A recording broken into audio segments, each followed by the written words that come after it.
sama ke budi wa yufa an mahal istijmalihi wa yufa an mahal istijmalihi pun pakai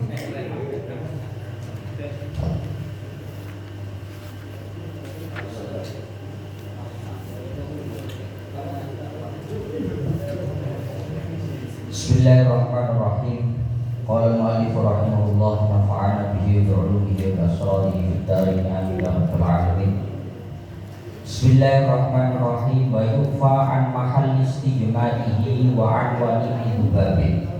Wa yufa lantir ma'fu apa an mahal istijmalihi saking panggonan pepere syakhs. Wa adwani hubabin lan den makfu saking kotorane utawa telek laler. Wa bauli wa nuthi khufashin lan uyuh lan kotorane lowo. Fil makani ing dalem panggonane salat. Wa kadzalan iku kaya iki al makan asaubu utawi dodote musolli. Wal badanu lan badane musolli. Wa ikathurat senajan akeh opo salasah. Alasannya li usri ikhtirazi krono angeli rumekso anda saking salasah. Wa yufalat den ma'fu amma saking wa yufalat den ma'fu opo amma saking barang jafa kang garing opo mah mindar isai tuyui saking teleke sekerine piro-piro manuk. Fil makani ing dalem panggonane salat ida amat ari kalane sumrambah apa albalwa penyubo bi kelawan majaffa min dzal isai tuyul. Wa qadiyatu kalamil majmu'i utawi qadiyai kalami kitab majmu' iku al-afu dan ma'fu anhu saking dzal isai tuyul fi thawbi ing dalem dodot wal badani lan badan aidon halimane padha karo makan. Wala yufalan ora bisa den ma'fu apa an ba'dil fa'ri saking telek tikus.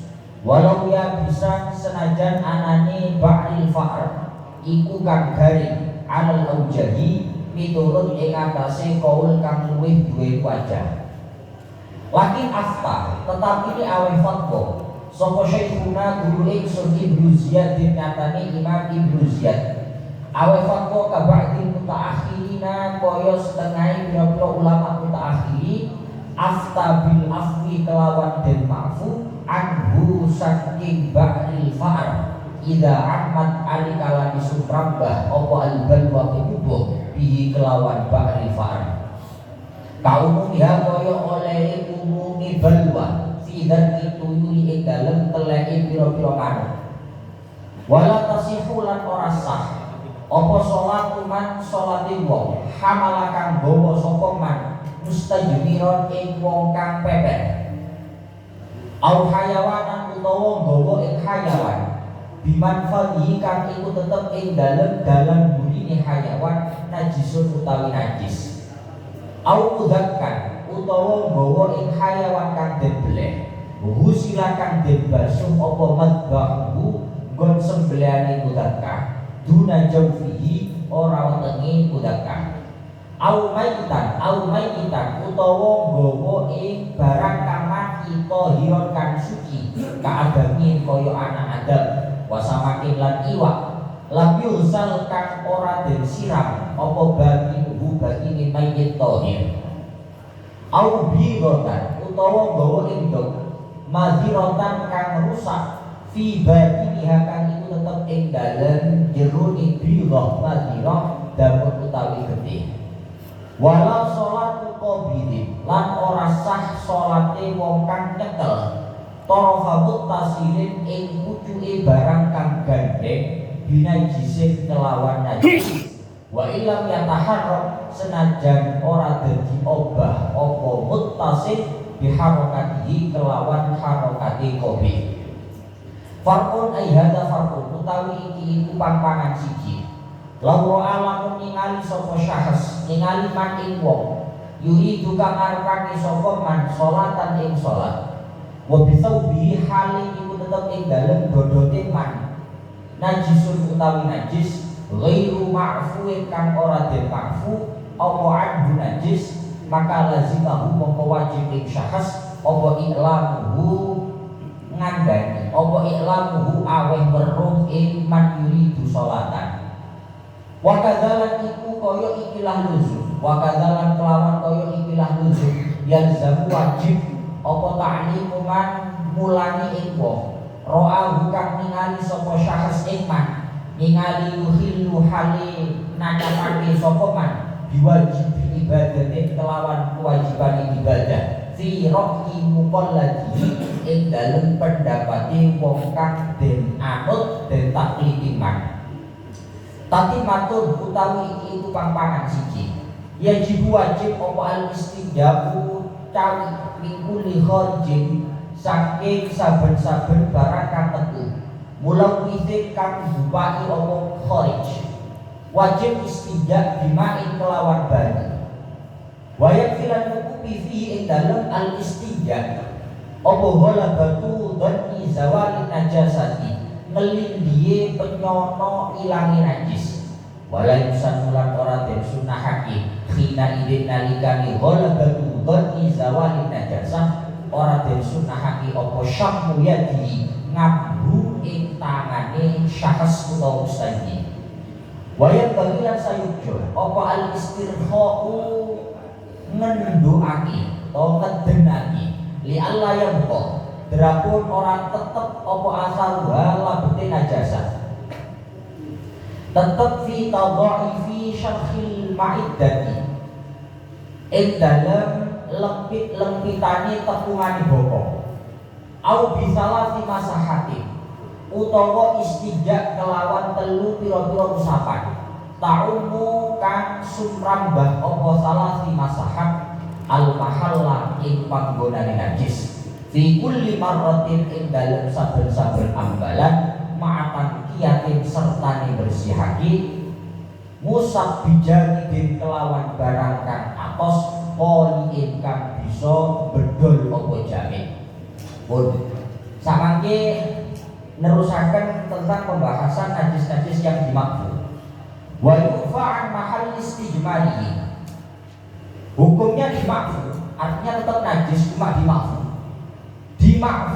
tempat bekas ceboknya seseorang dengan menggunakan batu dan untuk tiang kawi damel waktu damel isu itu pasti bersih gak koyo banyu mesti si ono asari wonten labeti enten bekasi lah itu tempat bekas daripada goni cawi damel isu iku meskipun ada bekasnya itu nisbat untuk pelakunya untuk dia itu hukumnya dimakfu jadi kalau ada orang istijab dengan menggunakan selain air pakai batu pakai tisu atau yang lain-lain sekalipun itu ada akar ada bekas itu hukumnya dimakfu tapi sanes air bukan najisnya lek najisnya boleh dimakfu tapi lek bekas itu dimakfu wa anwani bibafi begitu juga hukumnya dimakfu kotorannya lalat jadi telek lalat itu hukumnya najis tapi dimakfu wa bauli wa rawfi khuffashi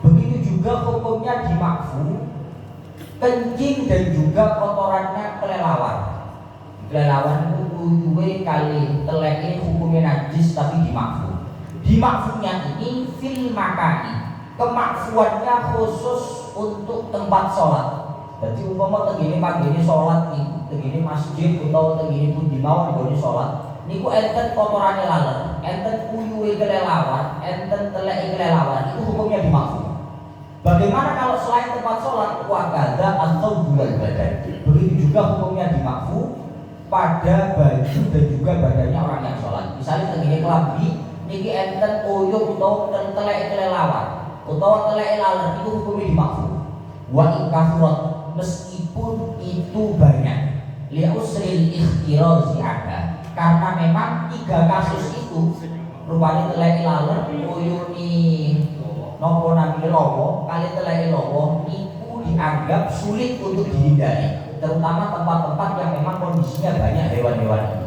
sehingga hukumnya dimakfu wa yufa'an majaffa min dzati sa'il tuyuri fil makan idza amat al balwati begitu juga hukumnya dimakfu kotoran burung yang lain, kotoran manuk nopo mawon sedaya niku dimakfu khusus tempat sholat. Tapi lek klambi ketelekan manuk boten dimakfu khusus tempat sholat. Ini hukumnya dimakfu kotoran-kotoran burung dengan syarat ida akmat al-balwabi, jika memang sifatnya itu tidak bisa dihindari. Panjang betinani manuk liwat mesti nelek, sehingga sangat sulit kalau andai kata orang itu diperintahkan untuk membersihkan terus menerus. Maka kalau seperti itu kotoran burung itu tetap najis, ning dimakfu. Wa qadiyatu kalamil majmu' al-afwu anhu fi thawbi wal badani aidan. Memang kalau di dalam Fathul Mu'in ini mengatakan bahwa kotoran burung itu hanya dimakfu khusus untuk tempat sholat. Kalau untuk selainnya tidak dimakfu. Cuma tuntutan daripada kalamnya kitab Majmu', di dalam kitab Majmu'nya Imam Nawawi itu justru tuntutannya berbeda. Artinya najisnya kotoran burung itu dimakfu baik tempat sholat, badannya orang yang sholat atau bajunya orang yang sholat, semuanya dimakfu, tetap dengan catatan jika memang itu sulit dihindari. Wala yufa'an ba'il fa'ani walau ya bisa alal aujani. Selanjutnya tidak akan pernah dimakfu kotoran tikus. Telek tikus itu enggak akan dimakfu walau ya bisa, meskipun kondisinya sudah kering, itu tidak akan dimakfu menurut pendapat yang kuat. Telek tikus itu masih garing, masih pakai opo-opo, itu menurut pendapat yang kuat tidak bisa dimakfu. Cuma lakin afta Syekhuna Ibnu Ziyad kaba'dil muta'akhiri bil afwi anhu idza amat al-balwa bi ka'ulumiha fi dzati tuyul. Hanya saja menurut fatwanya Imam Ibnu Ziyad, sebagaimana fatwanya ulama muta'akhiri, menyatakan bahwa kotoran tikus, telek tikus niku lek memang sulit dihindari, maka hukumnya juga dimakfu sebagaimana kotoran burung yang lain. Misalnya pakai koma ini pakai tikus, umpama di bawah berseri terus-terusan, ini gak iso, kesel lah nih. Isuk berseri, awal berseri, sore berseri. Ketika memang seperti itu, menurut fatwanya Imam Ibnu Ziyad, menurut fatwanya Ba'dil Muta'akhiri mengatakan bahwa itu hukumnya juga dimakfu. Wala tasihhu sholatu man hamala mustajbiran. Hukumnya tidak sah sholatnya seseorang yang membawa atau menggendong orang yang istinja dengan menggunakan batu. Niki balik ke pembahasan wau. Wong cawi gawe watu niku bekase dimakfu, najis tapi dimakfu. Ya napa lek wong iki misale digendong.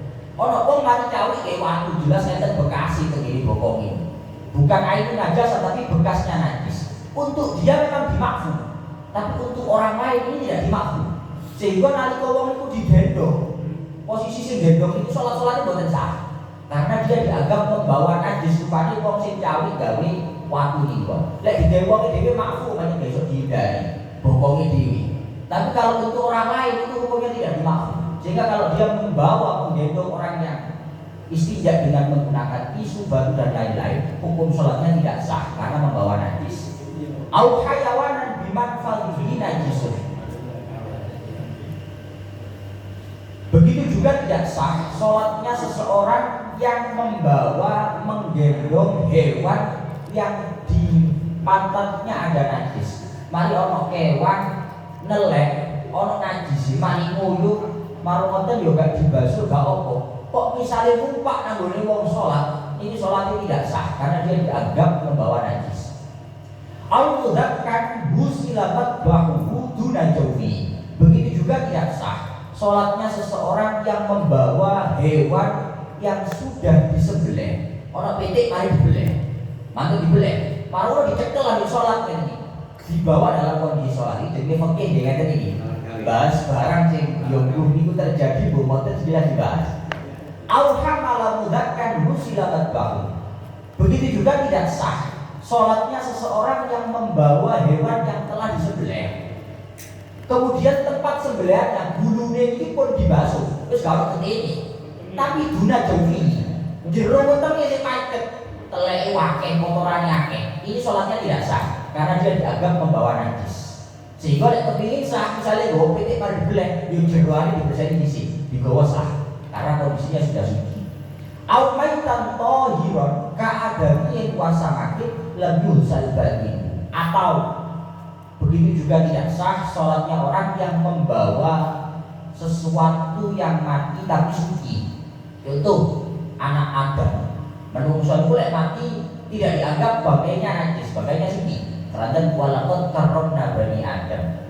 Manusia itu sekalipun ketika mati bangkainya suci, jasadnya itu dianggap suci. Ketika dia dibawa oleh orang yang sholat digendong sampai mau sembahyang, itu hukumnya sholatnya tidak sah. Karena apa?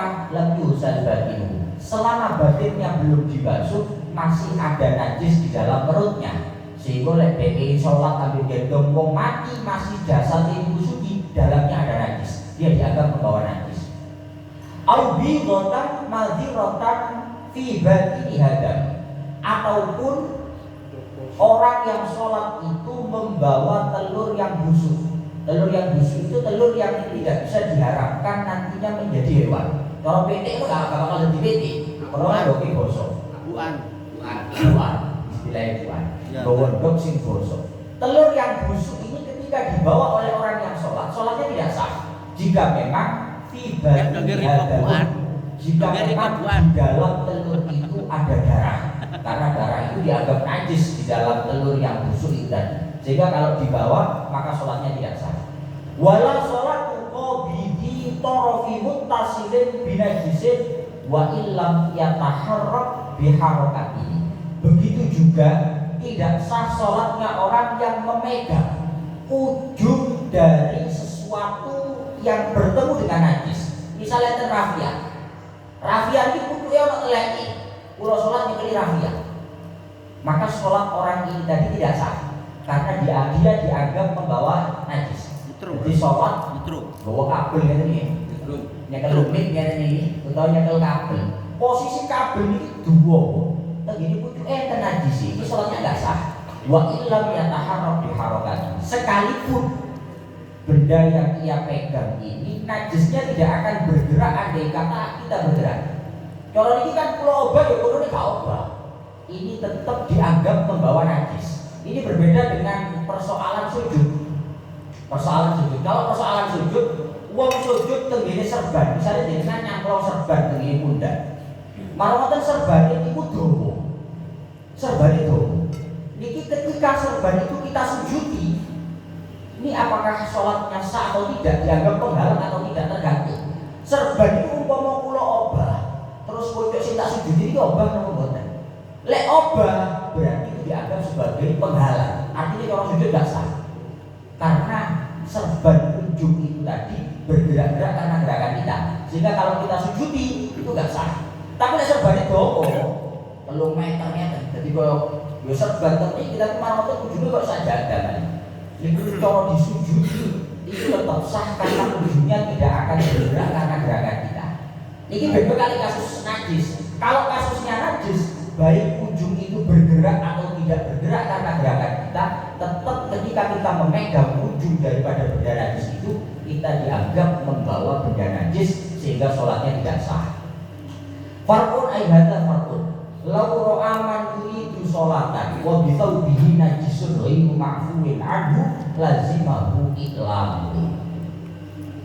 Barang siapa melihat orang lain yang hendak melakukan sholat sedangkan di bajunya ada najis yang tidak dimaksud. Jadi kan budal masjid, kabeh sembahyang. Ternyata nanggone klambine wong nang ngarepe sampean iki enten najis. Kabeh sembahyang wong kabeh takbir. Awak-awak ngerti bahwa orang itu di bajunya ada najis yang jelas tidak dimaksud. Umpama dhewe sholat sembahyangnya enggak sah. Maka wajib bagi kita untuk iklam, untuk memberikan peringatan kepada dia, untuk memberitahukan kepada dia, Mas, klambine sampean ana najis. Itu hukumnya wajib. Itu hukumnya wajib. Meskipun cara nang arep awak dhewe iku arek cilik, iku tetep wajib direni. Karena apa? Cara teng diri jero niku li anal amru bil ma'ruf la yatawaqqafu 'alal isyan. Karena memerintahkan kebaikan, melarang keburukan itu tidak menunggu terjadi kemaksiatan. Cara arek cilik mestine sembahyang masih gowo apa ingkang yo hak apa arek cilik. Cara arek cilik zina ya harus hukum. Ini tetap bagi kita ada kewajiban untuk melarang, untuk mengingatkan. Karena memang amar ma'ruf nahi munkar itu tidak bergantung kepada kemaksiatan. Wa kadza yalzamu ta'liqu man ra'ahu yukhillu biwajibi ibadatin fi ra'yi muqallad. Nah, ini misalnya. Begitu juga hukumnya wajib untuk mengajarkan, untuk murui kepada orang yang jelas-jelas kita lihat ketika dia melakukan satu ibadah, dia jelas-jelas meninggalkan atau merusak atau mencatatkan satu kewajiban ibadah itu menurut pandangan ulama yang dia ikuti. Contoh, misalnya dengan sholat, tenggine masjid, ono wong lali gak tasyahud awal ngadeg, begitu eling kok balik, ini jelas muhilu biwajibi ibadatin. Kalau sembahyang itu gak jadi, ujungnya tasyahud awal lali ngadeg balik. Maka setelah itu bagi kita wajib untuk ngulangi wong. Masa tak kandani yo. Sembahyang model ini gak sah. Ini kewajiban ini. Nah, ini bagi kita wajib untuk memberitahu kepada orang lain yang jelas-jelas merusak ibadahnya, melakukan ibadah dengan tidak baik, untuk mempelajari dia, mengajari dia. Tapi firaqi muqallad, jika memang jelas-jelas ulama yang dia anut itu memang tidak seperti itu. Lah jenengan sik bingung, ana wong sembahyang gak ada bismillah wae Fatihah. Wis jelas, mari takbir gak ada bismillah, langsung alhamdulillahirabbil alamin.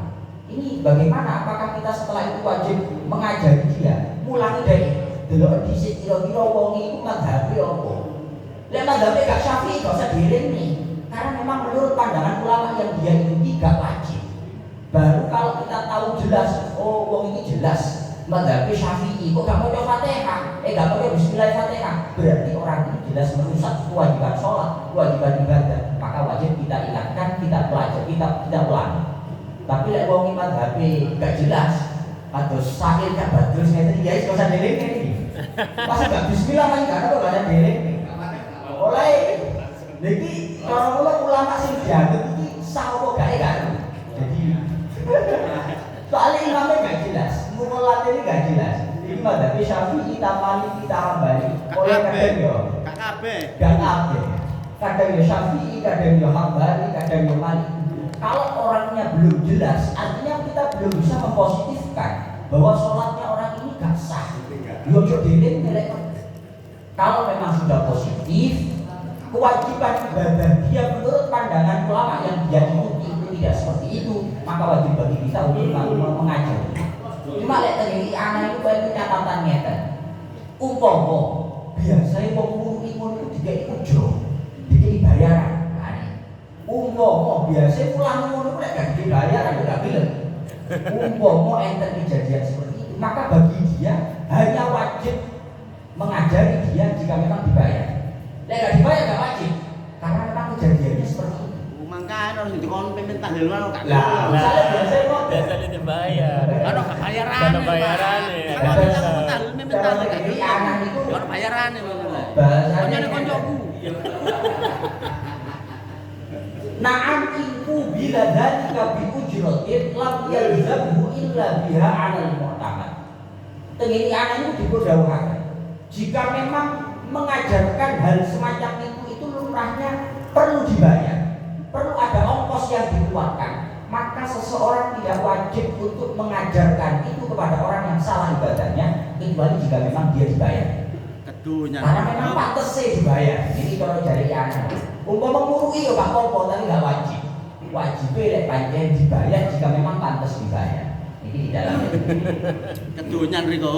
tadi ada yajib al istinja'u min kulli kharijin mulawwithin bima'in. Kemudian sekarang pembahasannya pun ganti. Ini membahas masalah istinja. Hukumnya wajib untuk istinja dari setiap hal yang keluar dan itu mengotori. Min ahadis sabilain, dari salah satu dua jalan, ketika ada sesuatu yang keluar dan itu mengotori, maka itu hukumnya wajib untuk istinja, dibersihkan. Dibersihkan dengan menggunakan apa? Bimani. Satu, media kita, alat kita untuk membersihkan istinja itu adalah dengan cara menggunakan air. Wa yakfi fi ghalabatu dzanni zawalin najasah. Wong cawe itu jadi kewajibannya sampai ping piro. Cara dibasuh ping 3, tapi 10, tapi yo ini enggak ada batasan pasti. Yang terpenting ketika sudah ada dugaan kuat bahwa najisnya telah hilang. Oh, kira-kira telek wis gak najis uyuh wis gak ono wis bersih. Ketika memang sudah ada dugaan kuat najisnya hilang, maka cukup. Wala yusannu khina idzan syammu yadi. Apakah kita itu wajib untuk mendeteksi itu telek wis hilang apa durung? Caranya tangannya diambuni gak sunnah, gak wajib juga gak sunnah, gak perlu ngoten. Jika memang kita sudah punya dugaan kuat bahwa najis itu sudah hilang, maka tidak ada kewajiban, tidak ada kesunahan, tidak ada anjuran untuk kita mendeteksi tangannya diambuni. Wis gak perlu seperti itu. Selama ada dugaan kuat najisnya telah hilang, beres. Berarti istinjanya selesai, kewajiban istinjanya selesai. Wa yanbaghi al-istirkha'u li alla yabqa asar fi tadha'ifi syartil maq'adah. Kemudian hukumnya wajib, yang bagi ini tadi lebih wujuban. Hukumnya wajib bagi seseorang setelah pada saat istinja untuk istirkha, dideni. Jadi wa istinja itu silitnya dideni. Supaya apa? Supaya tidak ada bekasnya najis yang tersisa di lempitan-lempitan pantat kita. Jadi supaya bersih. Caranya dideni, dibasuh dengan bersih. Au bi salati masahatin ta'ukul mahalla fi kulli marratin ma'atamdiyah. Atau media yang kedua, alat yang kedua untuk kita istinja adalah tidak pakai air, melainkan dengan 3 kali usapan yang bisa membersihkan tempatnya najis, di mana setiap usapan itu memang mampu membersihkan najisnya, membersihkan ainun najasahnya. Bijamidin qolin. 3 usapan itu kita lakukan dengan menggunakan sesuatu yang padat, benda padat. Itu kados tisu, pakai batu, nggak harus batu, sesuatu yang padat, qolin, dan itu mampu menghilangkan najis. Pakai kain misalnya, kain sing memang kasar, sing sifatnya mampu menghilangkan nopo namanya ainun najasah. Lek koyo keramik ini masih benda padat tapi nggak bisa ngilangi. Boleh qolin, lunyu boleh. Tidak bisa menghilangkan di sini salah ya Kak Iso ya? Di sini salah itu saat tapi rada lumayan gitu. Oh, wajib tidak bu. Gawe ali-ali ya jalan. Tidak hidup kolaki samenten monggo menawi saking rencang-rencang menghentikan sepakat kalau menghentikan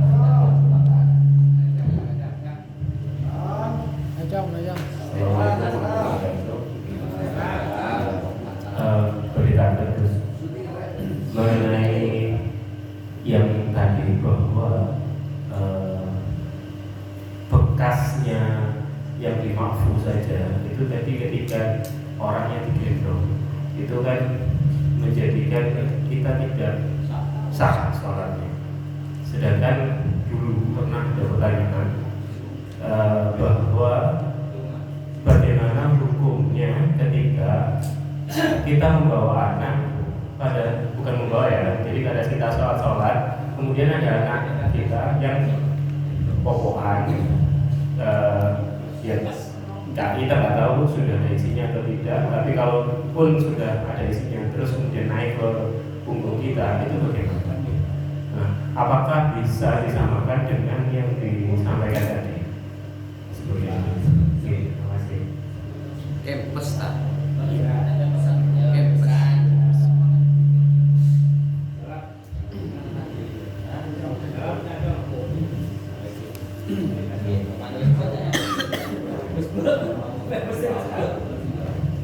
Ini pertanyaan memang sering kita bahas ini.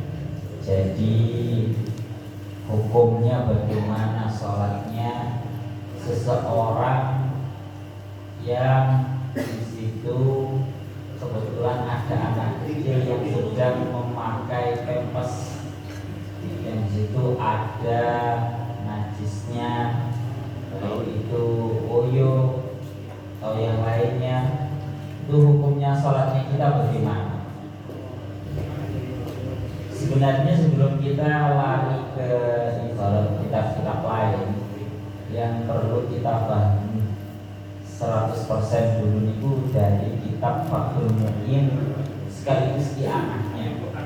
karena ada beberapa penafsiran di situ antara ketika itu dipegang kemudian hanya sekedar disentuh dan dia misalnya. Coba kita buka yang tempat kuno ini wow ya. Tempat kuno ini itu dibuktikan di qauluhu wala sholata qabili qorofin muttasilin binajisin. Juga tidak sah sholatnya orang yang memegang tali yang mutasil dengan perkara yang najis. Memegang kopit niku apa ini jenisnya menggenggam, bukan hanya sekedar memegang, tapi menggenggam. Kan ada bedanya nih antara sekedar menyentuh tempat dengan menggenggam, itu beda. Malah mensyara'i anak ini disebutkan wahasilul mu'tamad. Kita simak bareng-bareng yang di anaknya ini soalnya tafsirannya lumayan perlu untuk dipahami secara dalam ini. Kalau dalam kitab anaknya itu diberikan pertama anahu in wa doa fal habli bi ghairi syabbin ala juz'in tahirin min syai'in mutanajjisin kasafinatin mutanajjisatin au ala syai'in tahirin muttasilin binajisin kasajuri kalbin lam yadur rodalika mutlaqan. Pertama permasalahannya adalah ketika kita itu meletakkan apa bahasa tali, ujung tali atau tampar dengan tanpa adanya apa ini jenis ditali, diikat, tanpa adanya diikat atas juz yang suci dari sesuatu yang najis seperti halnya safinah yang najis. Contohnya dan misal sawon ini misal safinah kalau bahasa perahu, yang mana sawon ini yang kita ibaratkan perahu tadi ini merupakan perkara yang mutanajis, terkena najis.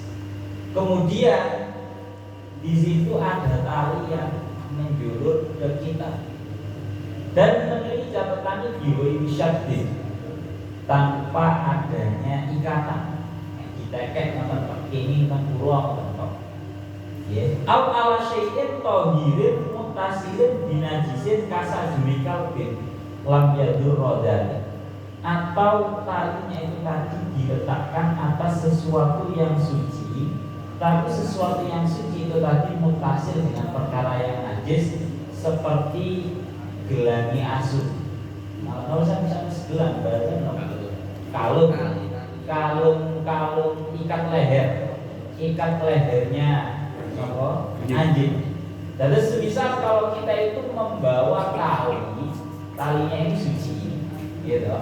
Terus kalau nyambung ikat lehernya anjing, maka itu dijadikan dengan syarat tanpa adanya diikatkan kepada diri kita, cuma ditempel maka itu hukumnya sama sekali tidak bahaya.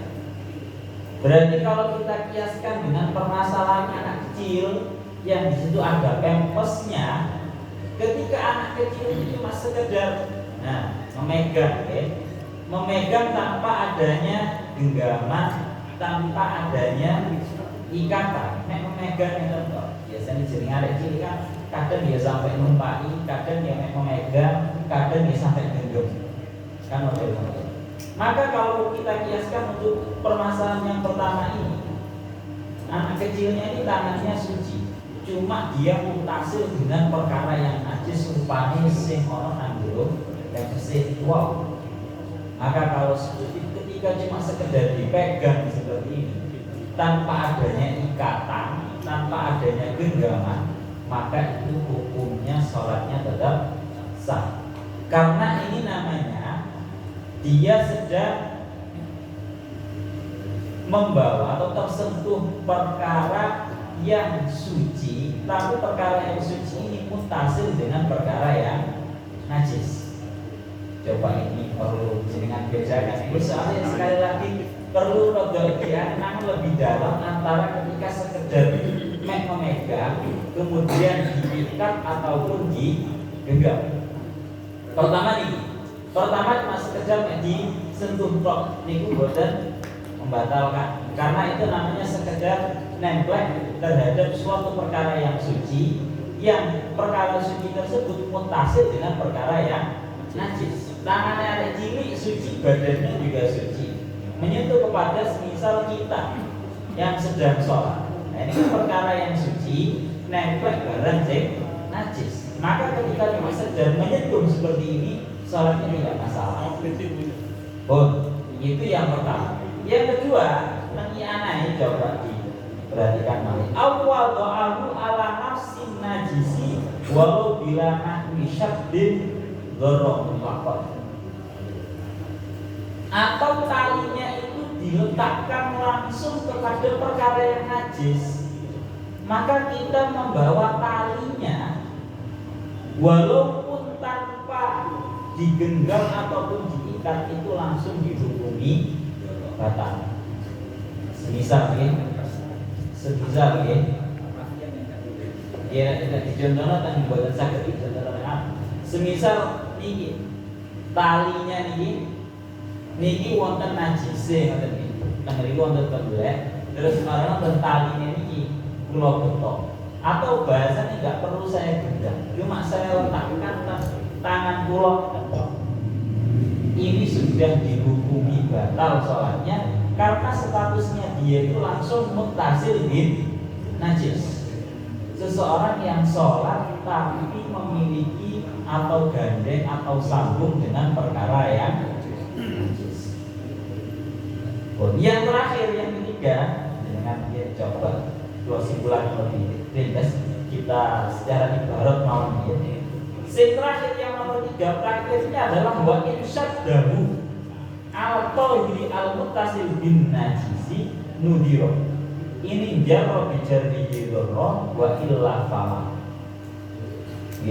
Tanggeriki dikatakan praktek yang nomor 3 adalah praktek ketika seseorang itu membawa tali. Ini cuma contoh tali yang di situ kebetulan dia ikat kepada dirinya atau dia genggam. Berarti kan bukan hanya sekedar nempel, tapi memang benar-benar ada ikatan, ada genggaman. Ketika dia itu mengikat atau menggenggam atas suatu perkara yang suci, tapi perkara suci itu tadi mutasil bertemu dengan perkara yang najis, maka dilihat. Contohnya semisal kita itu membawa tali yang talinya ini suci namun bertemu dengan sajuri kalbin, ikat lehernya anjing. Maka ketika ini bukan hanya sekedar ditempel nang awake dhewe, tapi diikatkan dengan tangan kita atau benar-benar kita genggam, maka ditafsir. Tafsirannya adalah ini jarro bijari. Ketika kok ditarik, maka perkara yang najis tadi ikut ketarik, maka kalau seperti itu dorong, sholatnya batal. Wajiblah ketika kok ditarik nih buatan ketarik, maka kalau seperti itu hukum sholatnya tidak masalah. Ini penafsirannya. Sehingga kalau kita kembalikan lagi pada permasalahan ketika dan anak kecil yang sedang memakai pampers yang ada najisnya itu tadi, tafsirannya ada 2 tok itu tadi ya. Tafsiran yang pertama, ketika kita cuma sekedar disentuh begitu saja, dicekel itu tok, bukan sampai digenggam, bukan sampai diikat, sama anak kecil yang membawa najis di pampersnya, itu semua ulama menghukumi sholatnya tidak masalah, karena statusnya dia itu adalah sedang membawa, bahasanya ini sedang bertemu dengan suatu perkara yang bertemu dengan perkara yang najis, bertemu dengan perkara yang suci, yang perkara suci ini bertemu dengan perkara yang najis, dengan tanpa adanya ikatan, dengan tanpa adanya genggaman, itu dihukumi bukan masalah sholat. Yang masalah adalah ketika polanya anak kecil ini tadi sampai nopo di sini menggenggam, mengikat, merangkul bahasa dikata, atau yang lebih meremas, atau bahasanya sih lebih parah, prakteknya sih lebih parah, terkadang sampai nenek lupai. Karena ini tarafnya sudah bukan nomor jenis sekedar membawa sekedar mutasil, tapi tarafnya sudah sampai hamlun najasa, membawa perkara yang najis kalau ini. Maka kalau seperti itu dihukumi najis, membawa najis, otomatis sholatnya batal menurut Syafi'iyah. Menurut kalangan kita Syafi'iyah itu hukumnya batal.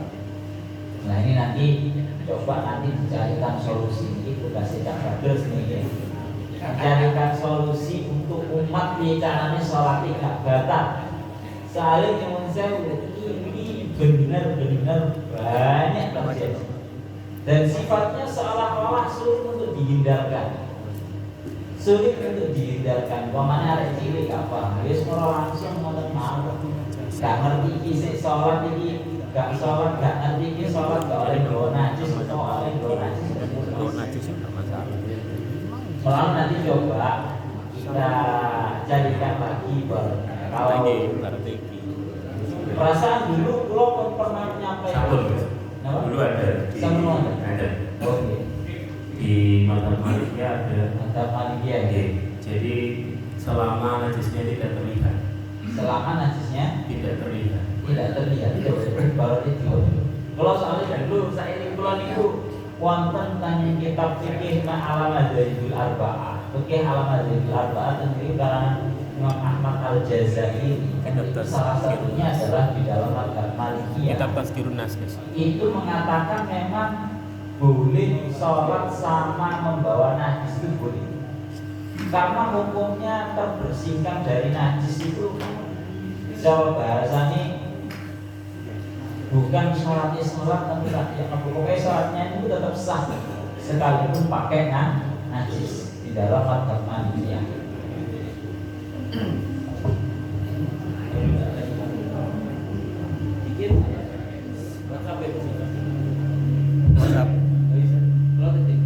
Apa sih?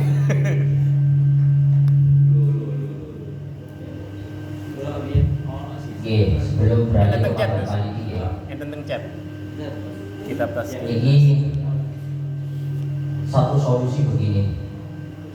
Ketika seseorang itu sedang sholat, kemudian positif dinaiki atau dipegang oleh anak kecil, yang jelas-jelas dia itu pakai pampers. Ini ada satu solusi dalam mazhab Syafi'i sebelum beralih ke mazhab yang lain, bahwa di dalam mazhab Syafi'i itu dikatakan lau ta'allaqa bil musalli sabiyun aw hirratun lam yu'lam najasatu man fawdihima la tabtulu sholatuhu li'anna hadha mimma ta'arada fihi al-aslu wal ghalib idil aslu at-taharah wal ghalib an-najasah. Atas begini ini berlanjut dari kaidah yang kemarin saya terangkan. Kalau ini ada kaidah bahwa ketika ada sesuatu yang jelas-jelas asalnya suci, kemudian muncul dugaan bahwa terjadi najis, maka di sini ada dua pendapat ulama. Sesuatu yang asalnya itu positif suci, kemudian muncul dugaan terjadi najis, ini ada dua pendapat ulama. Ada ulama yang mengatakan tetap berpegang teguh kepada asal, rupanya suci. Ada ulama yang menyatakan ikut dugaan kuat yang itu sifatnya umum, rupanya najis. Lah, ternyata di dalam kitab fikih mazhab Syafi'i ini berlanjut ketika anak kita itu pempersan, kita nggak tahu positif bahwa pampers itu kalau isinya kan kita sholat digendongi kalau ada cilik kalau anak itu. Ini bagaimana? Selama kita tidak yakin positif ada najis dalam pampersnya, maka kita bisa ikut asal. Rupanya aslinya suci kalau najis. Tapi yang jelas-jelas wah juga kok ambu, wah itu benar sakit.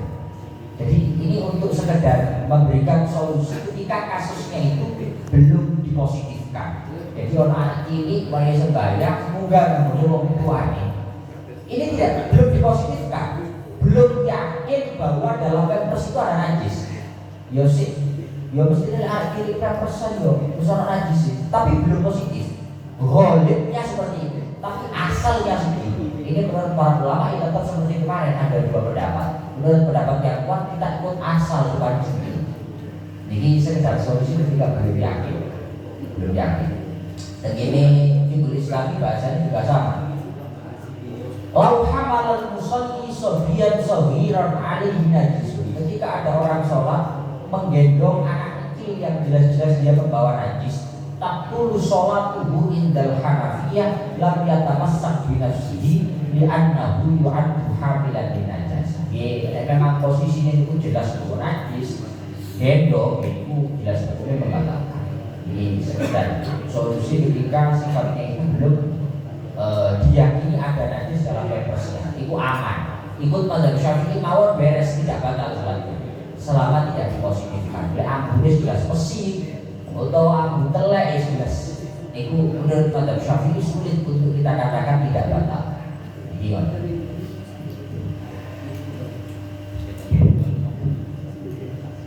Tapi yang sering terjadi di masyarakat biasanya nyari cilik melok ganggu, bukan ganggu, yes, bisa dikatakan ganggu lah ya, ganggu sholat. Biasanya kan ketika anak itu naik ke punggungnya bapaknya, biasanya kan ketika bapak itu posisi julus bayinya sajadah, terus pas rukuk biasanya pas sujud biasanya mesti melok terus.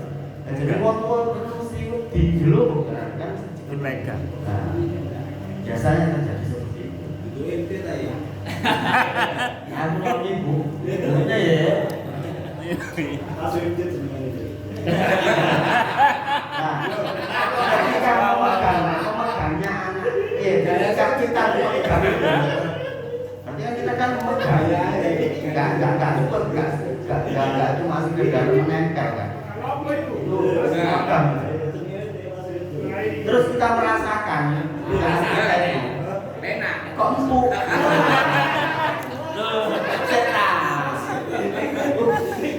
pikirannya itu pikirannya ada espresso kalau seempuk berarti kan ini kan versi kan ada isinya Empuk terus no. ya apa Ada jawaban yang berasal. Sebenarnya kayak sujud.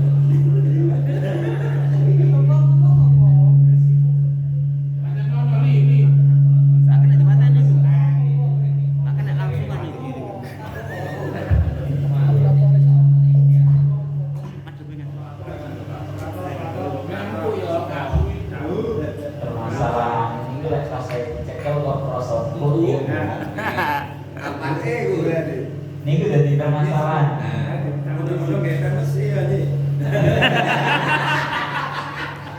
Ini pempes dikit, pempes gede. Wes. Enggak, ini pada pempes enggak ya, empuk aja pada ya. Kalau kita kembali, jadi memang dalam permasalahan ini dulu memang sering pulau bahas bahwa masalah sholat menggunakan pakaian yang najis atau dalam pertanyaannya tadi itu memang berarti membawa barang sin najis. Maka kalau seperti itu tentu dikatakan bisa dari pulang itu kita harus jual apa aja ningali saya ini bulan dalam skema dari arba'ah dari kalangan Malikiyah itu ada yang memperbolehkan dengan artian memang Lampu merah apa? jangankan orang yang Jawa sholatnya itu membawa najis, dia sendiri yang sholatnya itu dalam keadaan najis itu ada yang Oke, Dalam kitab Tadbirun Nas salah satunya coba kalau baca. Jadi kalau dalam kitab Tadbirun Nas, Itu lho. Nang lho SMJ kan mesti tok iku. kalau di dalam kitab Fikih Madzhabul Arba'ahnya, tadbiru qauluhu izalatun najasah. Al-Malikiyatu qaulu dakaru qaulaini masyhuraini fi izalatin najasah. Ahaduhuma annaha tajibu syartan fi sihhatis shalah. Di dalam mazhab Malikiyah itu ada dua. Mazhab yang pertama mengatakan bahwa harus menghilangkan najis karena itu merupakan syarat sahnya sholat. Tapi menurut kaul yang kedua di dalam kalangan Malikiyah, sanihima annaha sunnatun. Annaha sunnatun. Dan menurut kaul yang kedua itu mengatakan bahwa menghilangkan najis waktu sholat itu hukumnya hanya sekedar sunnah mawar. La wasar wujudiha au sunniyatiha ayyakuna zakiran bin najasah qadiran ala izalatiha. Fa in shalla hadir bin najasah wa kana nasiyan au ajizan an izalatiha fa shalatuhu sahihatun ala qaulain. Ini malah lebih ringan lagi. Orang itu sholat dalam keadaan di situ memakai perkara yang najis. Itu ada yang mengatakan sah, ada yang mengatakan tidak sah. Itu dengan catatan ketika memang dia itu ingat kalau bajunya najis dan dia mampu untuk menghilangkan najis tersebut. Sehingga kalau dia itu sholat dalam keadaan benar-benar lalu, kapan bajunya itu memang najis, maka kalau seperti itu sepakat menurut mazhabnya Malikiyah malah sah. Terus ini solusi untuk kita sebenarnya bukan hanya dalam permasalahan anak kecil yang membawa pampers yang akhirnya gendong di wall. Tapi pokoknya kita dalam perjalanan kita dalam perjalanan nggawa kelambi yang disarung siji. Kebetulan kok yo najis bisa. Maka bagaimana lek melo Syafi'iyah awak dhewe malah salate kok wajib baleni atau malah salate model jamak tarki ngoten niku. Malah ora salat. Maka sing paling enak yo melo madhabe kalangan Malikiyah. Salat sekalipun dalam keadaan najis. Karena menurut salah satu kaul yang ada dari kalangan Malikiyah, niku hukumnya menghilangkan najis dalam sholat itu hanya sekedar sunnah, bukan syarat sah. Tapi kalau bisa ini kaul dipakai ketika kondisi terdesak. Kecuali Cak Badrus ya. Ukut barang pondok. Oh enggak. Kayak menurut Cak Badrus itu enggak ada kata-kata terdesak itu enggak ada. Silahkan dipakai kapanpun. Iya. Oke, dan itu Cak Badrus Enggak. Kalau yang jelas itu tadi kaulnya dari kalangan Malikiyah memang seperti itu. Ada dua pendapat yang salah satunya sama persis dengan Syafi'iyah. Gak bisa yang jenenge najis itu udah dihilangin oleh. Tapi menurut kaul yang kedua mengatakan itu hanya sekedar sunnah, bukan syarat sahnya. Pun sehingga awak dhewe sehingga ketika memang sifatnya ada sini memang nggak bisa dihindari, dari sholat mesti merangkul terus dia syukur dari Malikiyah di luar bukan masalah. Tidak salah, Mana itu? ampun kan. Nah, cinta kok liyane iki wis fi. Kacau belum jelas. Bor nggih mun jelas nggih masalah iki. Jawabannya belum jelas kacau. Ayo. Bor pripun sampeyan. Rasa-rasa deh. Cara jawabannya ut mau aku dari Kacau kacau sebab gue penting di lagi dia. jawabannya ut mau ya ut. Kan utut. Hari ini. Kan utut kono ne. Kan utut kono ne. Kami terus Iki tadi lho. Iki doe. Ada ini pada. Kan utut kan. Iki lho doe pada. Ron, tuker jawaban jawabannya apa itu lho, tak jawabannya itu.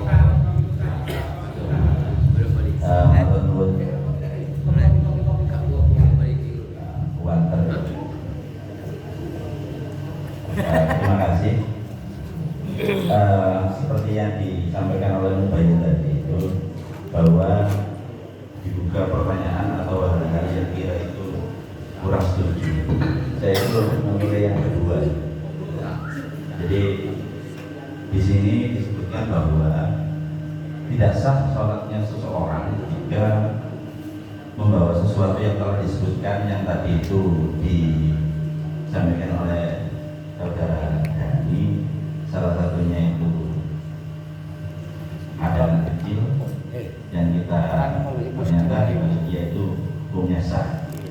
Saya ini kalau melihat riwayat di sini itu ada mengatakan bahwa juga tidak sah ketika orang membawa hayawan yang belum cawi. Padahal kalau menurut saya tidak ada hayawan yang cawi dengan sendirinya. Jadi kalau menurut saya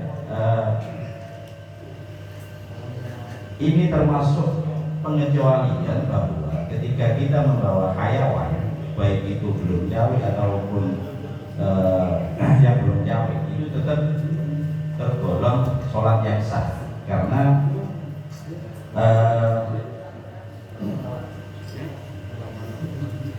hayawan yang belum cawi itu menurut ulama yang lain itu kan dihukumi suci, bukan maksud tapi suci gitu. Jadi hal-hal yang di anusnya hewan itu dianggap suci karena mereka itu ya kalau misalnya berak ya tidak ada cawi itu nggak ada, jadi dihukumi suci. Jadi menurut kalau di sini itu tidak sah itu kurang pas karena hal seperti ini kan sulit sekali pulang. Jadi gitu. Jadi membawa hayawan yang belum cawi itu pun termasuk sholatnya sah karena itu hayawan walaupun setelah berak itu ya hukumnya suci. Ini terima kasih. Pokoknya belum sholat, belum sah, belum mampu. Iya. Sholat selami. Ya kok mulut di sini kok mangkel gitu.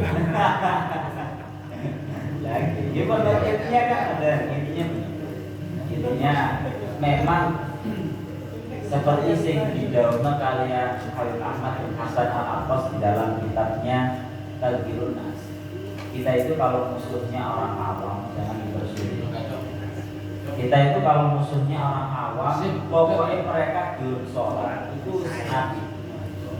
Bahkan salah satu fatwa yang dikeluarkan oleh Al-Habib Ahmad bin Hasan Al-Abbas dalam kitab Tadhkirun Nas ini, orang perempuan itu sholat itu nggak usah dipersulit, harus pakai ruku dan juga semisal. Jenis pakaian yang mereka gunakan itu disuruh sholat pakai itu aja nggak sah. Pokoknya intinya ini wong awam pokoknya sebelum sholat itu semua habis untuk mau. Cuma itu kelasnya orang awam. Kelasnya wong sing boten awam. Mualim harus jaga terus ngene niki. Padha wong awam akhire.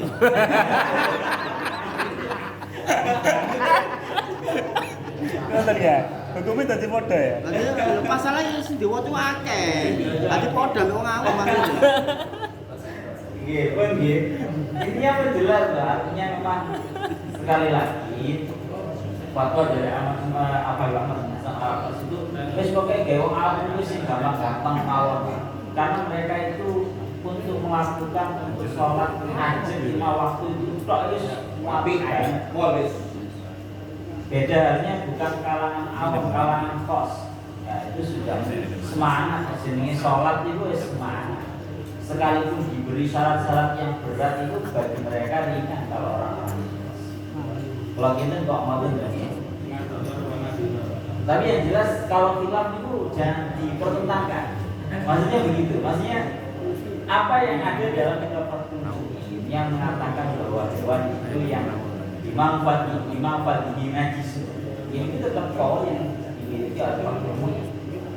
Apa yang jenengan baca di kitab lain bahwa itu tetap tidak masalah suci, ya udah itu tetap sah. Maksudnya nggak usah dipertentangkan. Tilak itu tidak dipertentangkan, tapi diikuti salah satunya oleh mau. Kan orang Gini, kemudian saya terus yang kedua dalam Fathul Mu'in lagi. Di Fathul Mu'in itu menerangkan bahwa di situ ada ketika kita membawa sesuatu bangkai suci, ya, bangkai suci yang mana dalam perutnya itu belum dibersihkan. Nah, di situ kok memakai ibarat adami. Padahal kalau kita ada orang meninggal kemudian wetenge dilebel itu hukumnya kan haram.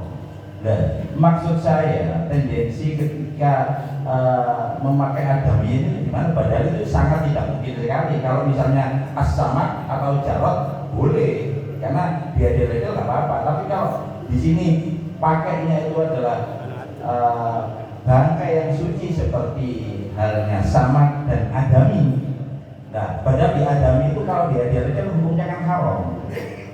Artinya sesuatu hal yang tidak mungkin dilakukan.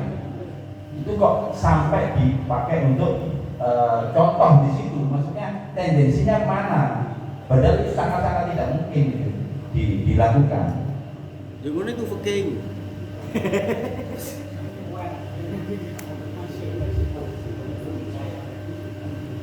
Oke, memang itu sing didhawuhaken jenengan itu persis kaya senten ianah gitu. Coba dawuhi jenengan sing persis ianah napa ianah.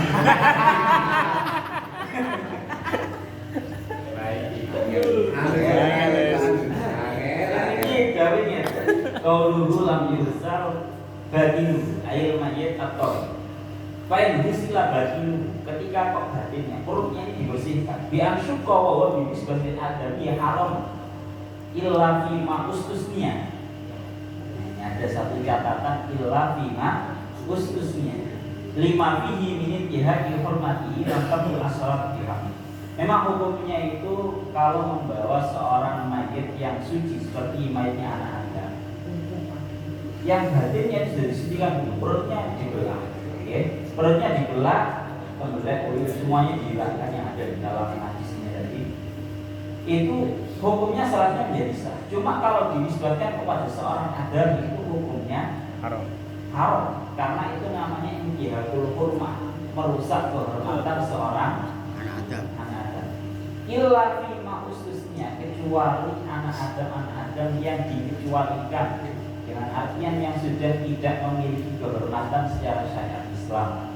Seperti yang kita ketahui contohnya kafir harbi, murtad.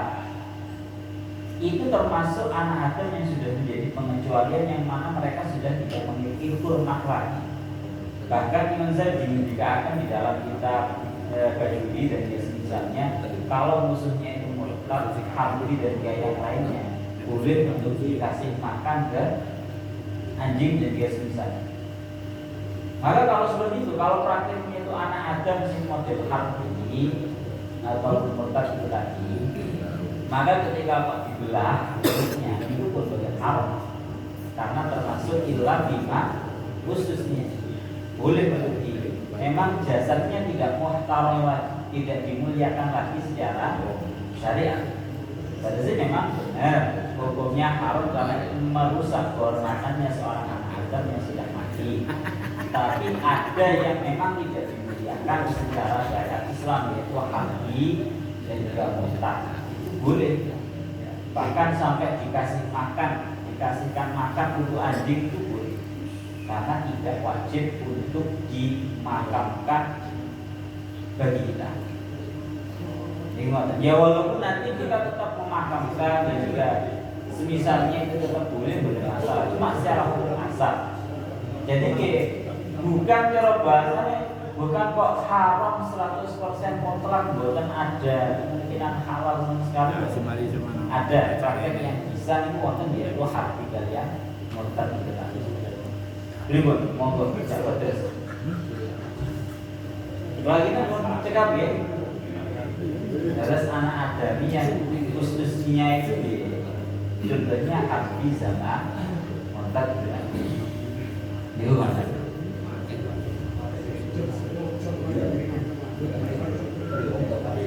Ribut, saking saya kasusnya bukan terima lah dicontohnya Abi kalian Mu'tad kepingin belok Masalah bangsanya. Makan mari sama orang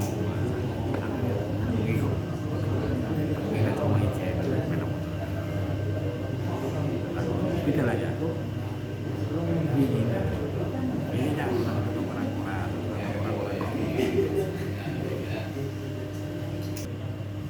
Dalam hal menghilangkan najis, apakah ada kewajiban dalam menghilangkan najis itu baunya atau warnanya itu akan juga harus hilang atau cukup airnya saja?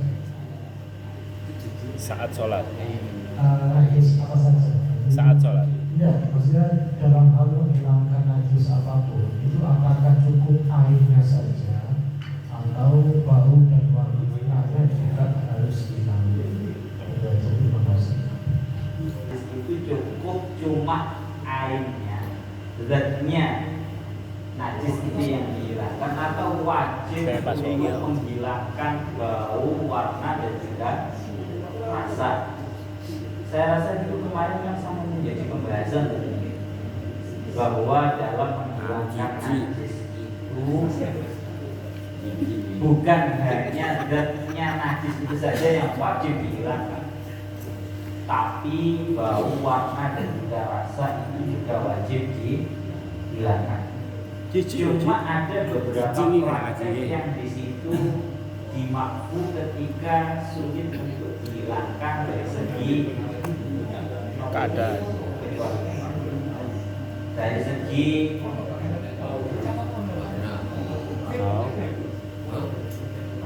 Bisa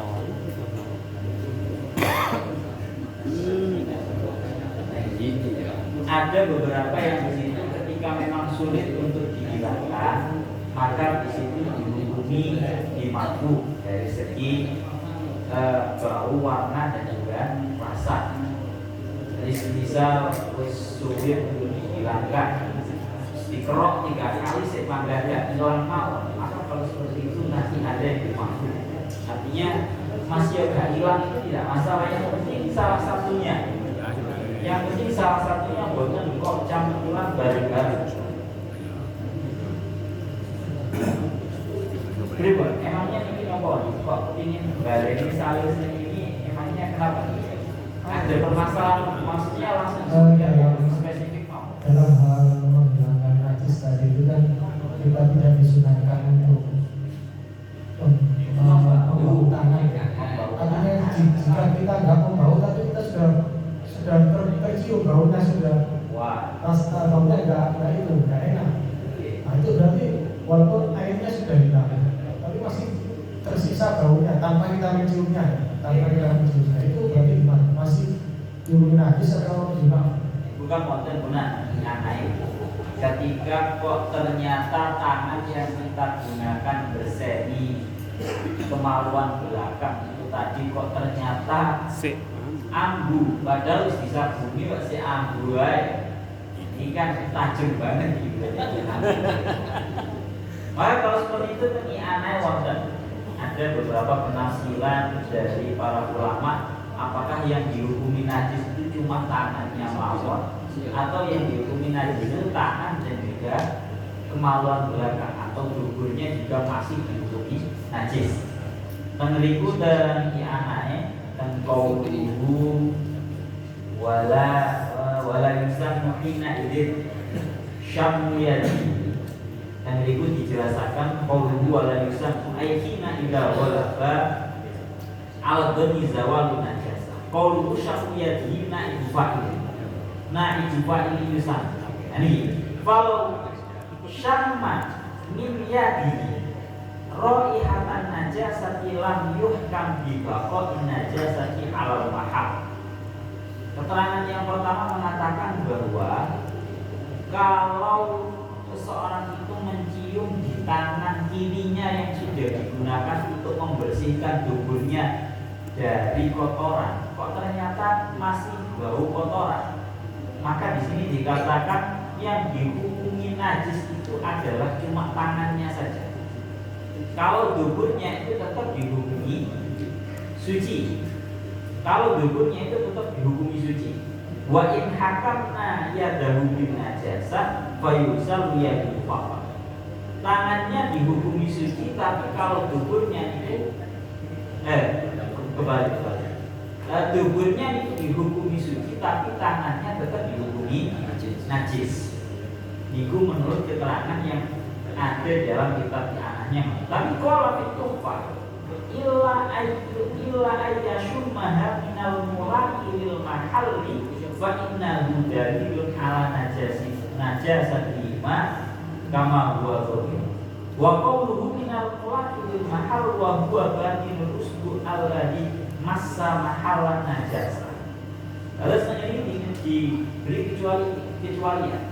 Kecuali kalau sing ambu kotoran itu tadi adalah bagian yang digunakan untuk membersihkan dubur itu tadi.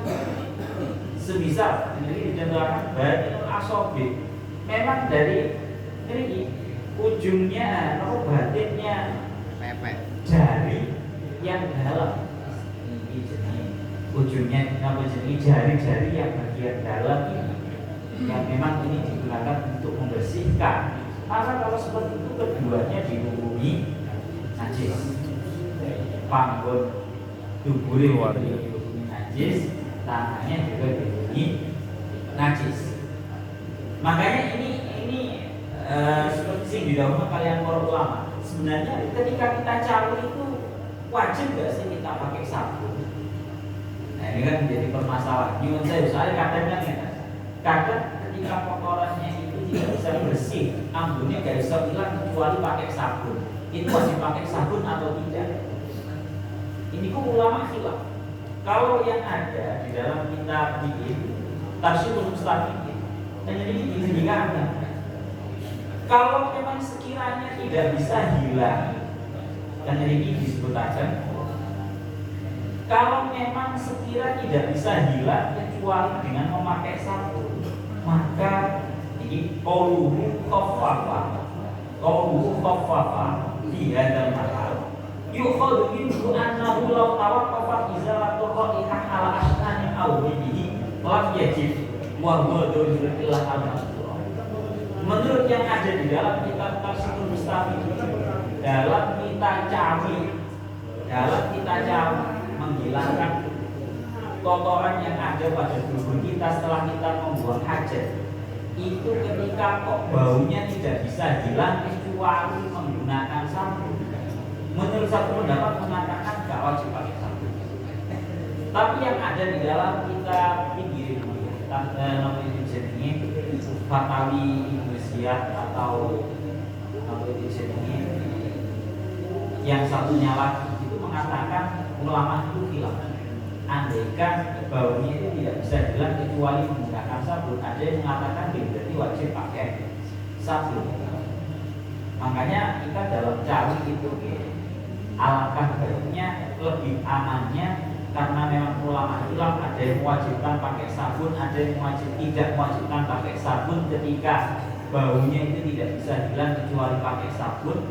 Maka kalau seperti itu lebih amannya kita memakai sabun biar hilang 100%, dan menurut para ulama menghukumi itu sudah dihukumi suci.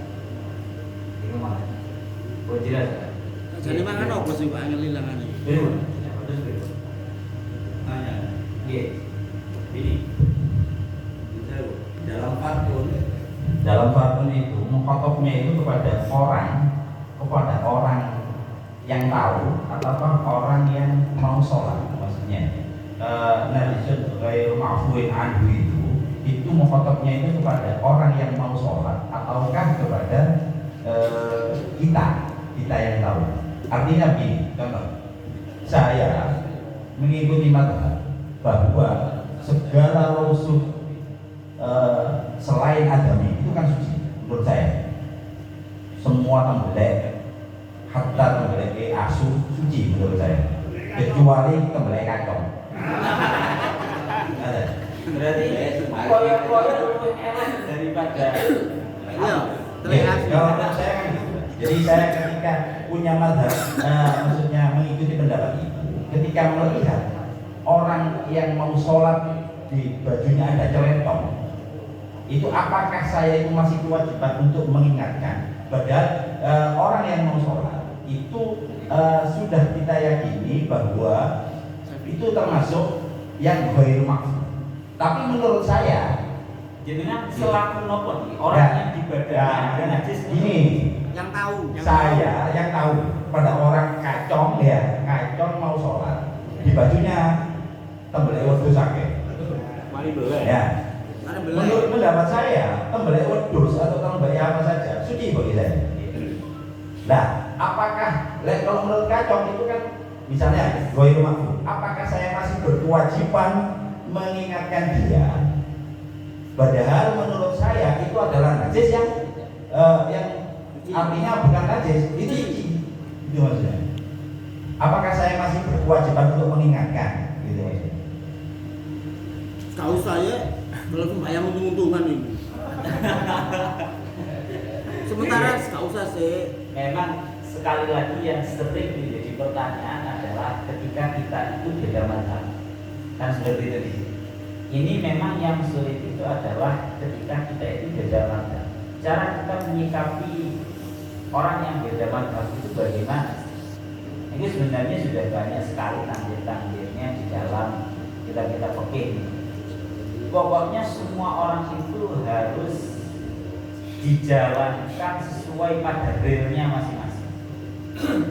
Jadi semisal wow, dalam praktek yang ditanyakan oleh Said Abadus wow, kalau keyakinannya orang yang melihat itu orang masalah sholatnya salah masalah atau bahkan malah dihukumi suci, gue suwe-suwe oleh dipakan darah. Misal Kacong itu makan. Semisal, tapi di dalam madhabnya orang yang bajunya ada kotoran itu tadi, dia madhabnya adalah nggak sah kalau sholatnya ada kotoran kambing. Maka apakah wajib mengingatkan? Dan itu dikatakan hukumnya tetap wajib mengingatkan karena dalam hal ini yang diitibat itu bukanlah madhabnya orang yang melihat, tapi madhabnya orang yang sedang melakukan. Kalau dia tahu itu dianggap mungkar. Kalau dengan artian kalau tetap dia lakukan sekalipun dia tidak tahu, itu dianggap mungkar secara suratan. Berarti mukhotobnya itu di orang yang mau sholat. Mukhotob untuk mengingatkan itu orang yang melihat, orang yang mengetahui. Misalnya saya berdua, gitu loh. Kacung mau sholat, saya menganggap bahwa saya kan mengikuti mazhab bahwa semua kotoran, kecuali kotorannya manusia itu adalah suci. Tapi menurut Kacong, karena saya koncoan suwe, menurut dia enggak. Itu apakah saya masih wajib mengingatkan? Wajibnya dari mana, Pak? Maksud saya gini, kalau dibalik, apakah masih wajib? Kalau dibalik, wajib. Kalau dibalik, kalau menurut saya itu, nah kalau kan gini, lauro'a aman, lauro'a apabila kita melihat, nah kita melihat najis yang ghairul ma'fud, itu gimana itu? Biasa. Ya. Kalau menurut saya itu kayaknya itu mukhotobnya ke orang yang melihat, Pak, bukan orang yang mau melakukan. Gitu. Kalau pemahaman saya, ketika kita melihat orang yang mau sholat, di situ ada najis yang ghairul ma'fud, itu kan menurut kita, bukan dia, kan gitu maksudnya. Ini kalau ibarat itu kan wakada yalzamu ta'liman ro'ah yudhil wajib ibadah tapi sing firo'i mukallati orang yang sedang mau sholat ini mukallatnya bagaimana? Dia mengikuti madhabnya siapa? Kalau dia mukallatnya adalah Imam Syafi'i wajib suci dan dia seterusnya, dia wajib mengingatkan sekalipun orang yang melihat. dia tidak meyakini itu hal yang wajib, tidak meyakini itu hal yang najis.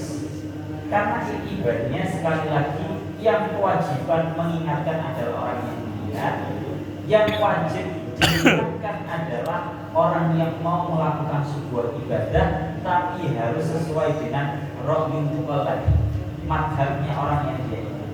Kalau seperti ini pemahaman saya itu orang yang semadhab Pak, yang wajib itu Pak. Kalau tidak semadhab ya nggak usah. Kenapa? Untuk apa saya mengingatkan menurut saya itu nggak apa-apa? Ya saya nggak makan ini ganjaran intinya.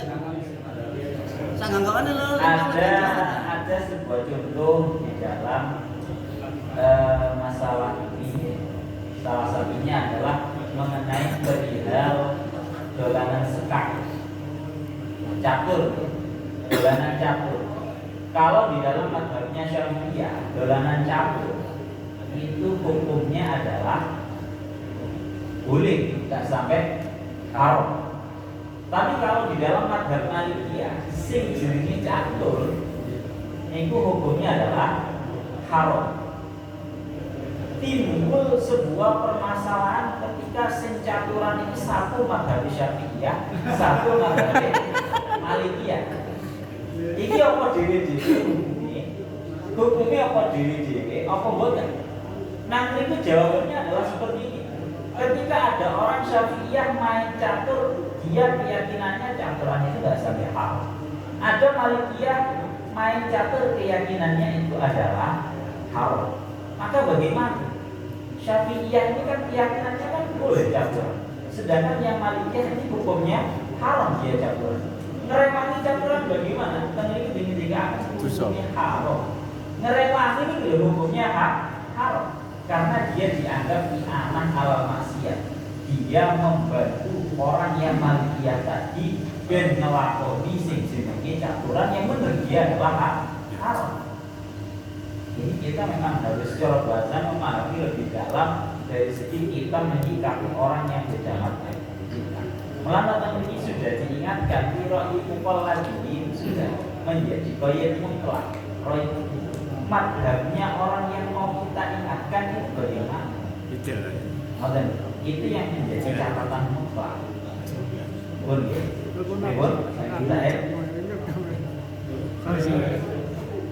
Sama jelas ya. Pak, gini, beribun. Pak Kacang ini selaku orang yang mau diingatkan nggak terima gitu. Meneruskan pertanyaan Cak Kaji tadi ya. Yang masalah menghilangkan najis. Oh, awal. Ya. Cak Kaji tadi.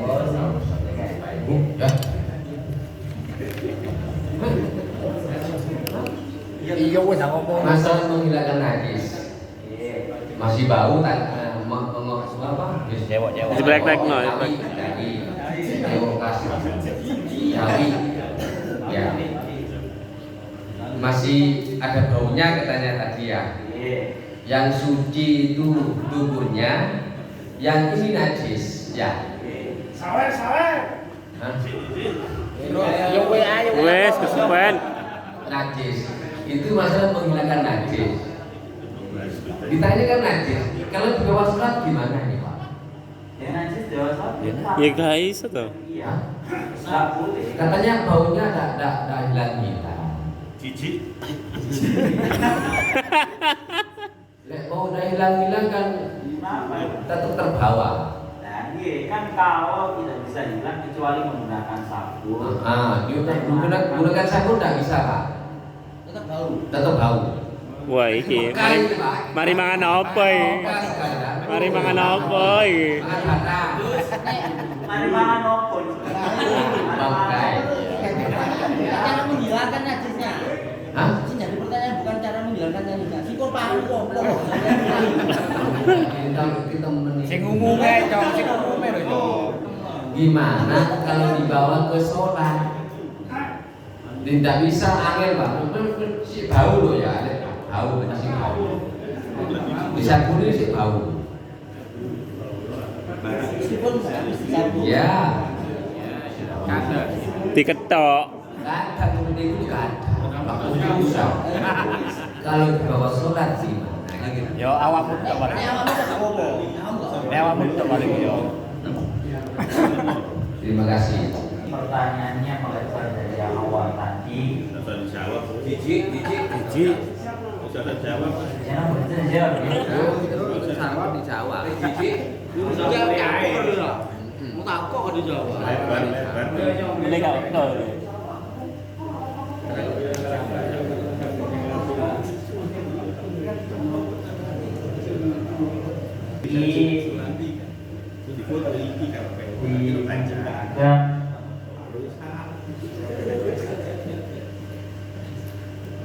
Bahwa memang di dalam menghilangkan perkara-perkara yang najis seperti yang pada permasalahan yang kemarin itu secara hukum asal memang wajib untuk menghilangkan semuanya.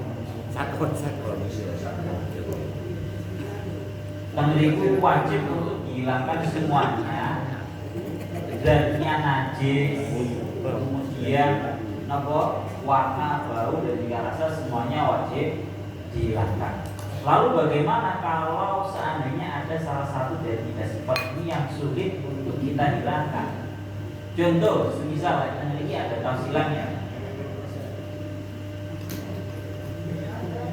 Wa kaifiyatu ghusl najasati in kanat musyahadatan bil aini wa ja'al sama bil ainiya takun bi zawali ainiha wa muhawalati zawali awsafiha min ta'min aw min awliha. Jadi dalam menghilangkan najis itu dari barang najisnya dihilangkan dan seluruh sifat-sifatnya warna, bau, rasa wajib dihilangkan. Nah baru ada permasalahan fa'in bagi aku menajasati dorong.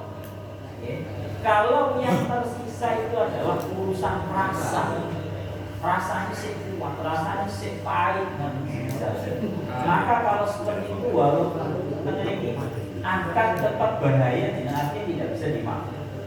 Tapi awalun awdihun asura zawaluhu lam yadurra. Tapi andaikan ada bau atau ada warna yang benar-benar sulit untuk dihilangkan, maka kalau seperti itu tidak masalah. Ini perasaan tak baca pakai ngomong Yo dangun jalan. Jalannya sudah seperti itu. Enggak beneran dong. Berarti saya jawab Pak. Mari dijawab Bapak Tepeki. Oh, seperti itu. Enggak bener. Lagi perasaan. Enggak bener kamu, Jong. Hah? Kamu bener-bener kamu. Iya. Aku tahu mana aku. Ya, takon. Oh.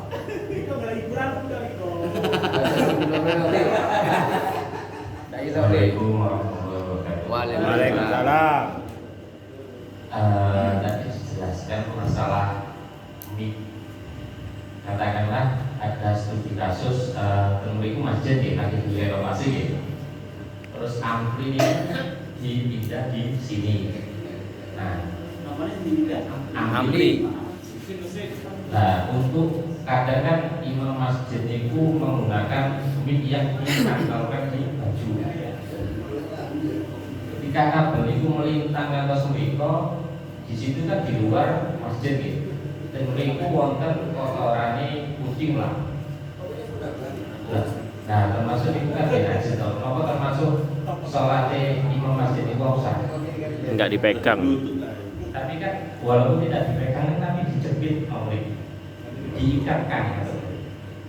Omongannya yang bisa dikritik saat ini kan ujungnya renovasi masjid besar-besaran. Kemungkinan kan ampli mungkin dipindah di luar masjid atau madrasah memiliki yang memiliki untuk renovasi di luar. Nah, itu beliau. Itu balik pembahasan mengenai mutasil bisa atau al-mutasil jis itu bagaimana? Ini sebenarnya kesimpulannya di bawah coba keterangan tiga keterangan yang sudah saya simpulkan tadi dengan bersalah paham. Kalau nggak jawab langsung ya. Pulau terangkan konsepnya dulu biar kita semua benar-benar paham, sehingga kita ada permasalahan apapun sudah cukup dengan kaidah yang disebutkan ini. Kaidah yang pertama adalah ketika talinya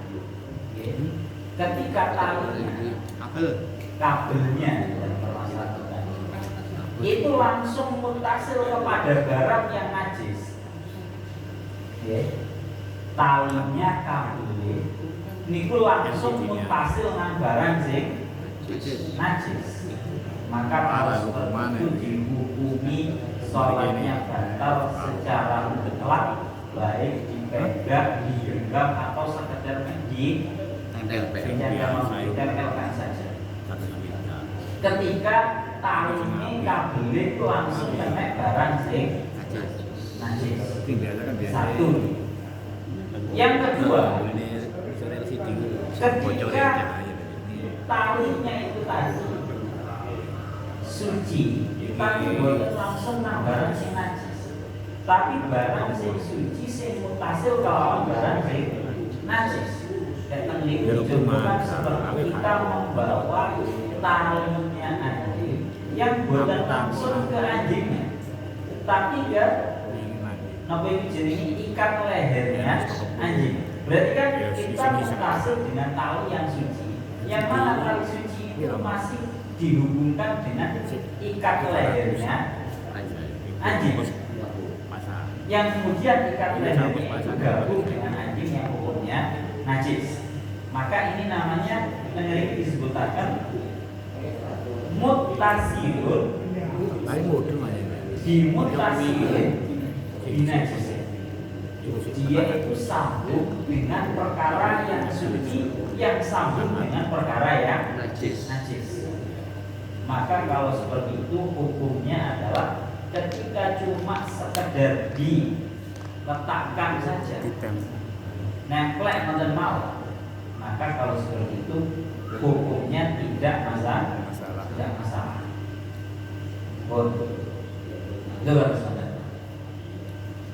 Terus yang ketiga, ketika talinya itu diikatkan tali digenggam atas sesuatu yang mutasil dengan perkara yang najis. Jadi misal nabi jenenge ikatan anjing wau niki mboten sekedar nempel nang awak dhewe, tapi memang benar-benar cancang benar-benar diikat, benar-benar digenggam. Maka kalau seperti itu hukumnya tafsir. Ketika kok ditarik menjadi ketarik maka batal. Ketika kok tidak ketarik maka boten ketarik, maka hukumnya boten batal. Misal karena memang kalau misal talinya sangat panjang sehingga ketika salah satu dari anjing atau manusianya itu lagi menarik itu nggak akan ketarik karena sampai bawah. Maka kalau seperti itu banyak masalah. Nah sekarang kalau bilang mau permasalahan itu kabel. Ketika kabel ini kau dijepit, terus malam dan ini kabel rotok tahu. Terus kenaian dengan najis kok. Ini kira-kira mau ada simpul menurut ini. Boleh. Kakaknya ikut gerak apa boten? Apa? Kakaknya ikut gerak apa boten? Ada 3 wow. Kan prakteknya kan ada 3. Sing masalah gerak atau tidak itu ketika memang dia itu dikalikan atas suatu perkara yang suci yang kemudian baru mutasil dengan perkara yang najis. Jadi prosesnya itu lumayan panjang. Dalam misal contoh sing niku anjing membawa tali anjing itu suci. Malah tali anjing niku si ono ikat leher. Ini kan suci. Baru ikat leher ini mutasi dengan perkara yang najis. Itu cara runtutan kan suci, malah suci baru kena najis. Itu Itu satu. Walaupun si praktek itu memang langsung kena najis, jadi nggak usah 1, 2 baru najis betul. Tapi 1 misal ini kabel ini, kabel itu langsung kenaan perkara sing najis. Misal mereka langsung najis. Nah, sementara mengerik ini di Antol, diklik kaca. Nah, ini kira-kira melbu sing mutasilin binajisin apa sing mutasilin binajisin? Langsung ya, mutasilin binajisin, dia bertemu dengan perkara yang najis, berarti hukumnya langsung bahaya secara mutlak. Dan sih badan asal kalau kita mesti macam syafi'iyahnya bisa membatalkan. Lalu wakaf istilahnya kan mudah tuh. Kalau wado'ahu ala nafsin najisi bila nahwi syaddin, walau bila nahwi syaddin dorong lah. Kalau hubungannya talinya itu tadi langsung ditekek nang barang sing najisi, walaupun tanpa diikat, walaupun tanpa digenggam, walaupun nek ditempel notok itu sudah bahaya karena hubungannya langsung dia mutasilin binajisin mana berarti wala salat kok biji torokin mutasilin binajisin wa ilam yatahar bihalkati. Waktu ini kalau ada orang bawa tali, bawa kabel yang langsung mutasil dengan perkara yang najis, kabel langsung nempel perkara sing najis, maka itu tidak sah sholatnya. Wa ilam yatahar bitaharri, walaupun kabelnya itu tidak gerak-gerak dengan gerak-geraknya dia terlalu panjang menegak. Jadi kita bicara lagi lah yang ngomong itu. Apa nih bicara lagi? Kabel, najis tersari buat tentang solusinya dia tidak terkena najis. Oke, biar dia diamankan, kondisi tempatnya harus diamankan. Sing penting mikol aslinya. Konsepnya kelas ulang maling gitu. Kesannya kita semua nih berdua. Tapi kok sing doa diapa? Wes. Ketinggalan apa teh mau? Kesimpulannya ya, kalau talinya itu tali ataupun apa jenisnya, ataupun ini kabel itu kalau langsung mutasil dengan perkara yang najis, bertemu dengan perkara yang najis, maka langsung dihukumi sholatnya tidak sah. Kabel langsung mutasil dengan perkara yang najis, langsung tidak sah. Sekalipun kabelnya itu tidak gerak, kabel mau bukan gerak gara-gara ditarik. Karena ini statusnya mutasilin binajis. Baru ada penasilan itu ketika mutasilin binajisin. Suatu perkara yang bertemu ini suci dengan perkara yang bertemu ini suci dengan perkara sing najis. Dan di contohnya wow, seseorang yang membawa talinya anjing, yang mana talinya anjing ini bukan langsung kan anjingnya, tapi lan perkara sing suci dhisik rupane apa? Ikat lehernya anjing. Berarti ini kan mutasilin bimutasilin baru binajisin rupane anjing itu wow. Lah, yang mutasilin binajisin ini baru ada penafsiran. Penafsiran yang pertama, kalau cuma sekedar ditemplek ngetok, sekedar nempleknya ngetok, maka kalau seperti itu hukumnya bukan masalah. Podo ambil arek cilik sing gawe pempes kok nggih. Kan bahasanya kan mutasilin binajisin. Terus kalau kok langsung digenggam, ikat atau semisalnya, maka kalau seperti itu dilihat ketika kok ini jarro bicara tertarik gara-gara ditarik, maka itu hukumnya bahaya, artinya sholat tidak sah. Ketika tidak seperti itu, maka sholat tidak sah.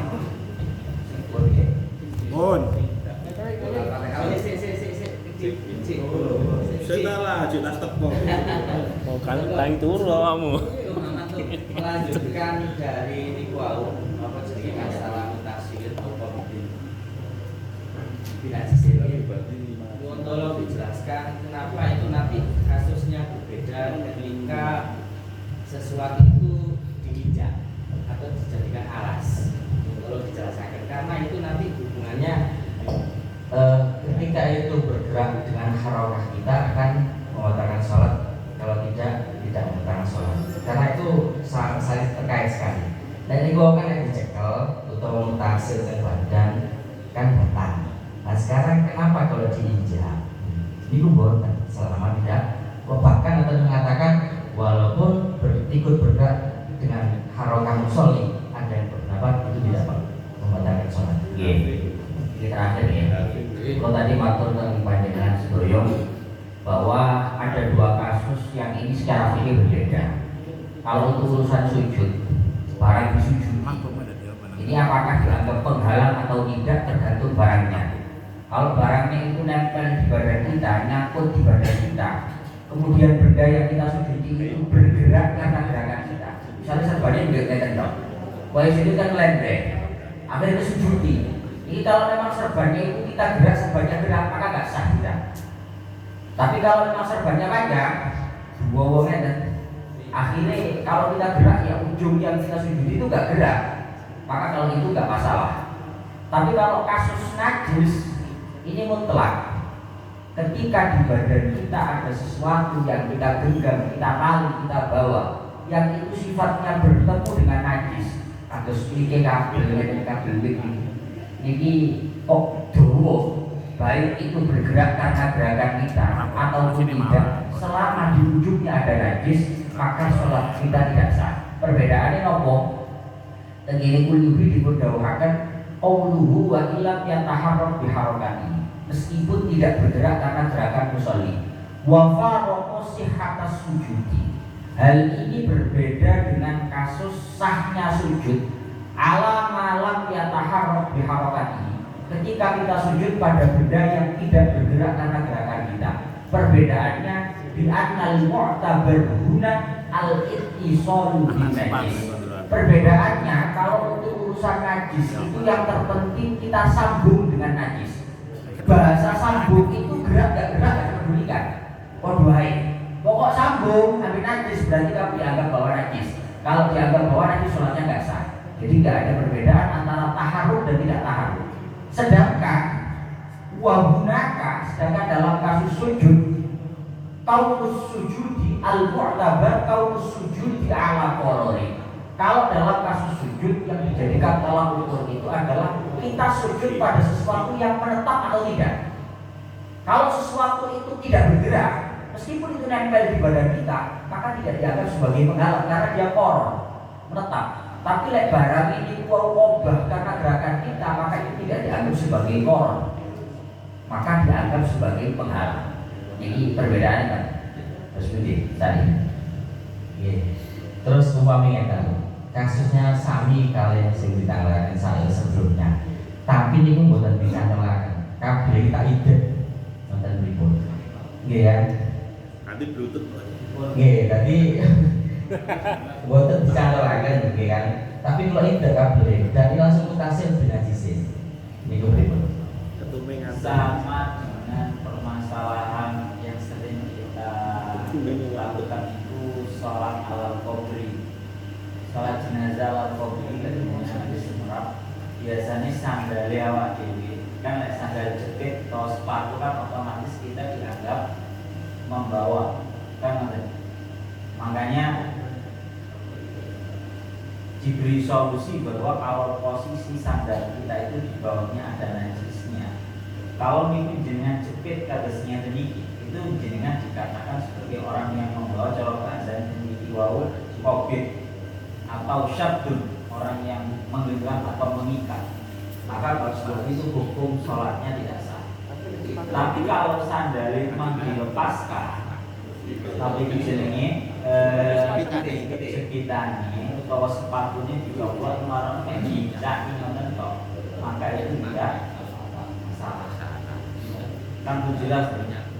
Artinya memang itu merupakan sebuah cara solusi awal itu sampai dihukumi membawa, mengikat, menggenggam suatu perkara yang nanti mutasil dengan barangnya. Ngaten niku aku boten tidak mutasil bin najis. Boten iki.